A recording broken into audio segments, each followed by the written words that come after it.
Chapter 6.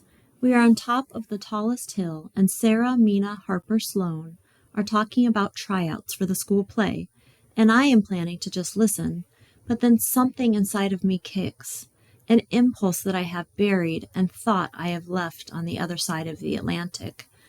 I was at that meeting too, I spit out. Sarah gives me a look, and I know it is a warning. Mina says, "Are you thinking of trying out?"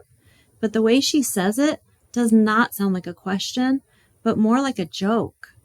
Layla worked on the sets last year, I say, and I know my English words are difficult to understand because when I get nervous, my accent gets thicker. And I also think the fact that my feet are freezing is not helping matters. It is hard to think in two languages when your feet are freezing. Another warning glare from Sarah, who is sitting on her sled impatiently, waiting to glide down the hill, but I can tell she is nervous to leave her weird cousin with her friends. "I want to work on the sets," Harper offers. Harper reminds me of Auntie Amal, agreeable and friendly. "Who is Layla?" "She's in 8th grade, I say."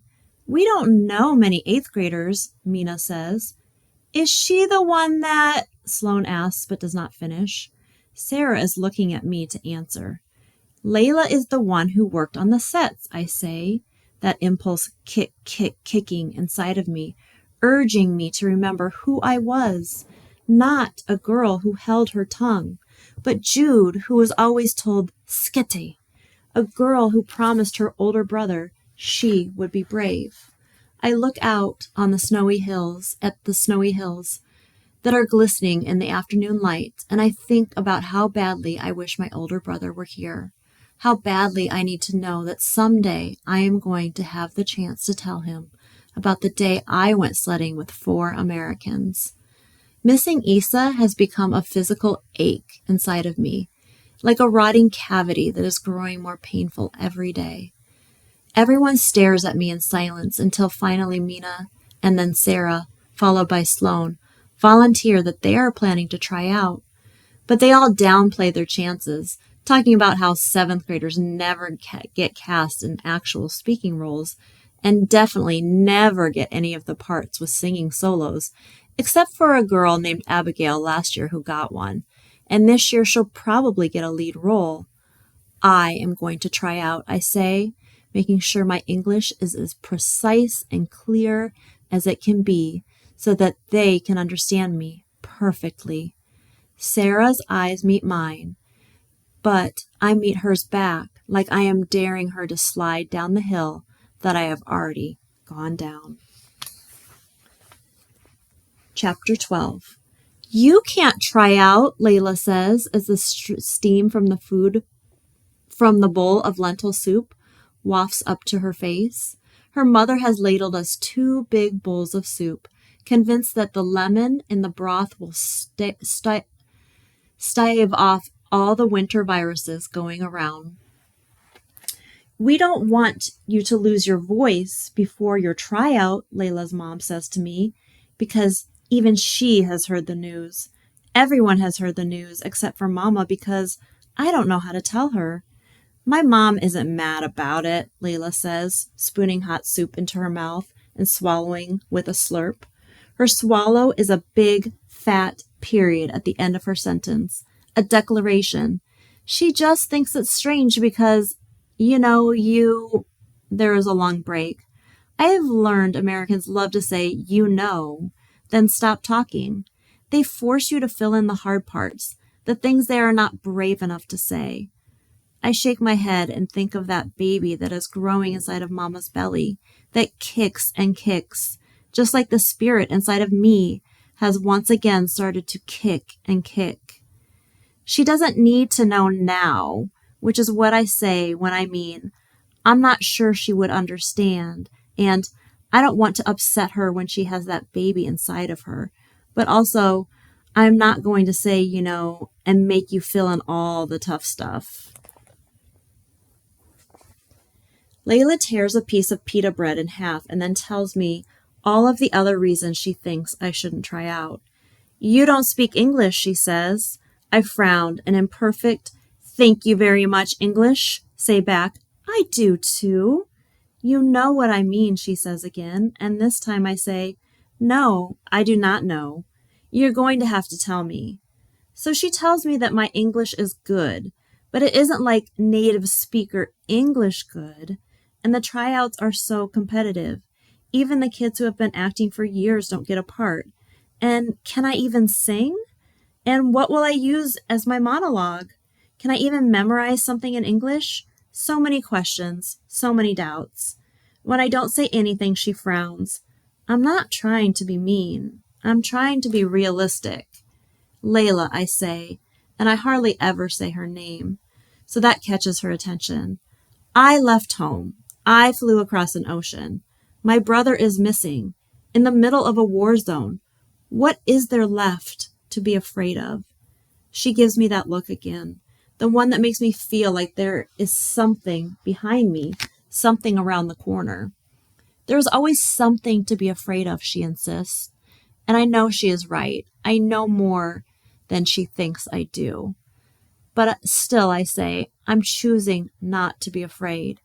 I say it more for me, more for Isa, than for Layla. The words are a wish, a prayer. I lean forward, putting my elbows on the table, the way I used to watch Baba do, the way I watched Isa do, the way people do when they want to make sure you see them. That you know they're claiming their space.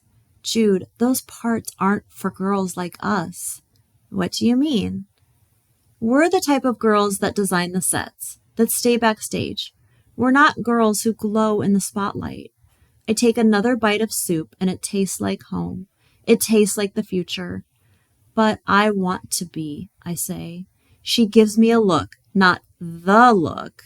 It is a look that I have never seen before. She is seeing me differently. She is seeing me. Chapter 13. From the moment I heard Mrs. Bloom say that for the tryout we would need a monologue and a song, I knew what song I would sing. Some of my strongest memories of my brother are him standing up on the couch, belting out the words to Whitney Houston's I Will Always Love You, while Fatima and I ate our Astronia and sang along with him, our mouths full of food and laughter and love. I practiced my singing in the upstairs room when Mama is in the mosque, or when she is downstairs pestering Uncle Mazen about why the thermostat never stays at the temperature at which she set it. Some of the first English words I ever learned were from I Will Always Love You. Isa would hop from couch cushion to couch cushion, singing the chorus, declaring his undying love, his smile so bright it made us squint. Now when I sing the song, I see the ghost of all the days my brother has been missing line up in front of me. I stare them down as I sing as loud as I can about the strength of my love. It is a hard song to sing without the music to accompany it. I know I should choose something else, something easier, but my heart won't let me. When I sing it alone in the upstairs room, staring at those old plaster beige walls that are becoming more and more familiar, I do not feel like I am singing it alone. I hear my brother's voice in my head, filling in the melody.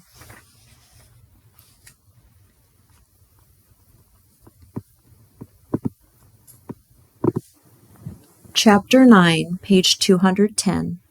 It takes me a long time to choose my monologue. Aunt Michelle watches all my favorite movies with me, and Sarah watches too.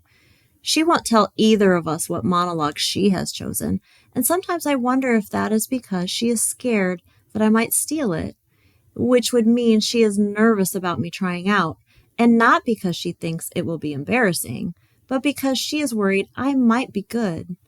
This is probably not true, but I like to tell myself it anyway. In all my favorite movies, the actresses speak fast, and people speak right back to them. No pauses. It is hard to find a monologue. It is hard to find a place where my favorite actresses are allowed to speak without a man interrupting them before their full thought has been spoken. But finally, I pick one. It comes from Notting Hill, which is not my favorite Julia Roberts movie, but it was one of Fatima's because it is more dramatic and romantic. than it is funny. I picked the part where her character is explaining that her life has not been as charmed as everyone at the dinner party thinks it has been. I have never been a famous actress with a seemingly glamorous life that people on the outside think is perfect. But I have lived a life that people don't quite understand, in a place that lots of people, I am learning, don't understand at all. I lean into that feeling of insecurity, but also of the boldness of surprising people. It is not lost on me that in my monologue I am pretending to be a famous actress. I am pretending to be grown up. I am pretending. I practice the English words in the mirror. I watch the scene over and over and over and over again. I try to make my mouth move just like Julia Roberts' does. My big mouth, my mouth that I sometimes like to think looks like Julia Roberts'. My mouth that sometimes says things that surprise me, that surprise others. Every time I practice, I think about how wonderful it feels to speak for 2 whole minutes with no fear of being interrupted, with no one saying, "Sketty." Just me and my big mouth speaking, being heard. Chapter 10, page 214. The day before my tryout, I decide to write to Fatima again. She has not answered a single letter of mine, which would make me angry if I let myself think about it too much. So I don't. I rustle around in the room I share with Mama, looking for my pencils and paper, looking for stamps and envelopes. It's during this rustling I find the stack of envelopes, barely hidden under the bed, as if whoever stashed them there didn't want them to be found but didn't make too much effort to disguise their existence. I recognize the handwriting immediately. It is poised and neat because I am confident in the Arabic alphabet, unlike my shaky form when it comes to English letters. The envelopes are bound together with a silk ribbon, the kind Mama uses to tie back her hair, and a thought springs into my head.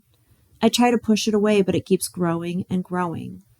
I race downstairs and find Mama in the chair in the living room near the big window, where she often sits during the day, looking out the window, looking like she is waiting for something.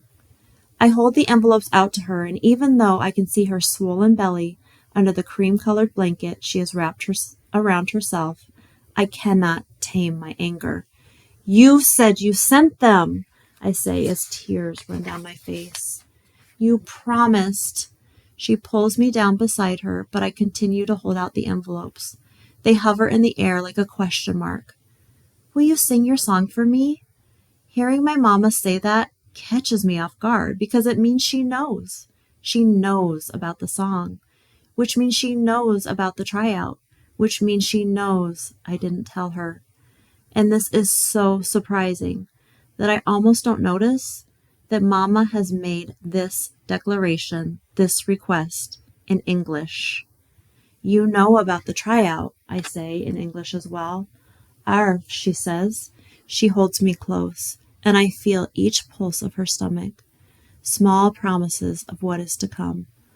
Mama is wearing a cozy sweater and cotton pants that are stretchy but elegant. I have never seen her wear a sweater or pants, and I know Aunt Michelle must have bought them for her. And that's when I realize America has also changed Mama. I just haven't been paying close enough attention. Why, I want to know. Why didn't you send the letters? Why didn't you confront me about the play? Why does our family keep so many secrets? She strokes the back of my head like she used to do when I was little, and how I know she will do when my baby sister, once she is old enough to sit. She tells me that Auntie Amal and Fatima were forced to move from our town because Fatima's Baba lost his job. Business is bad, she says, and I see so much sadness in her eyes. People are scrambling for jobs. Where did they go? I ask. Lebanon. There is not much there, but people say it is doing better than other places. Other places being our city. She has not heard from Auntie Amal since they moved. She does not know if they are okay, but she is choosing to believe that they are because Allah would want us to have faith. I don't want you to worry. You are too young to carry so much worry. I know she is thinking of Isa and how our worry about him is so big. It is eating us both up inside. I know she was trying to tell me that she didn't think I could handle any more worry on top of that. But I am trying to show her that here in America, I am growing up. She pulls me even closer to her, which I know is her way of asking me why. It is her turn to ask me about my secrets. I didn't want you to worry, I say, half joking, half serious. She laughs a little and kisses the top of my head. Will you sing your song for me? She asks again. I begin the song slowly. It feels so strange to sing those words aloud, here, in this chair, in America with Mama, so far away from Isa. She must feel it too because I sense the recognition in the way her body curls around mine.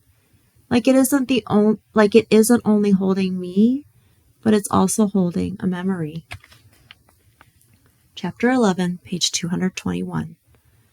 On the day of the tryouts, there are so many people in the auditorium, and all of them have racing hearts and sweaty palms.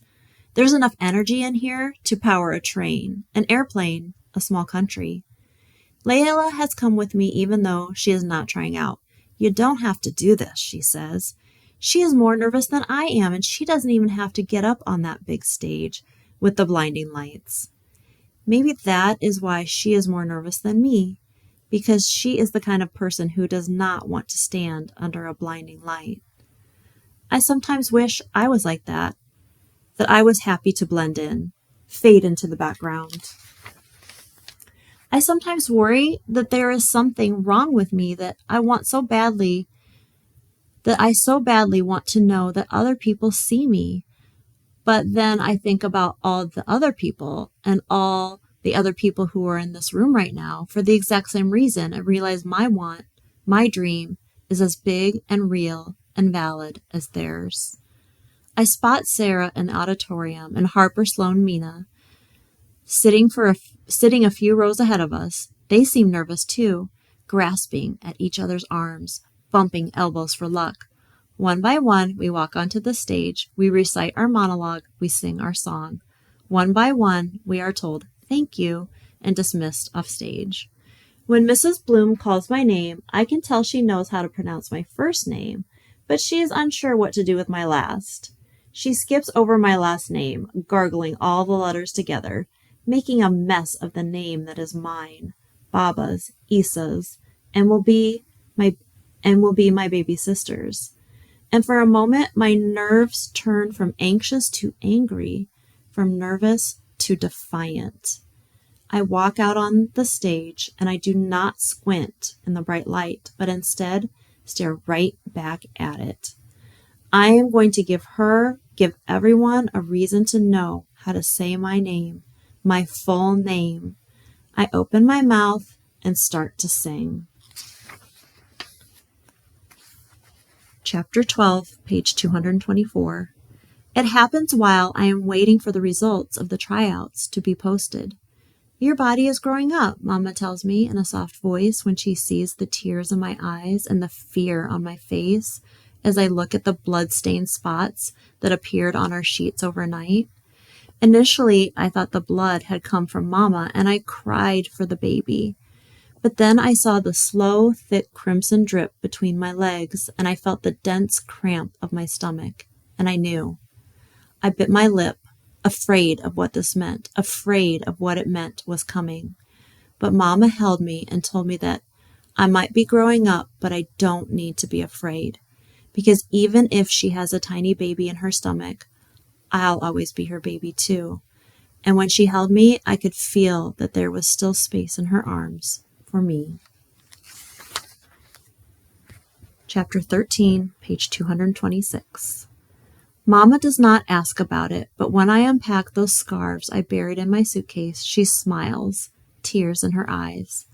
I pick a scarf that is turquoise, the color of the sea in the summer, when the sun hits it at the exact right angle. Mama and I fold the square scarf into a triangle, and Mama helps me drape it onto my head, crossing the corners of it around my neck and gently pinning the tails of the scarf in place. We stand together in front of the mirror to admire the results. My face looks older, different. Maybe it was a trick of the light. Maybe it was the beautiful scarf. But I feel like I look wiser, like someone I would ask for advice, not someone asking for it. You are a woman, Jude, Mama says, her voice equal parts awe and admiration. I am looking into the mirror at the image of me that I do not recognize, a stranger who I will get to know, a stranger who I am excited to meet.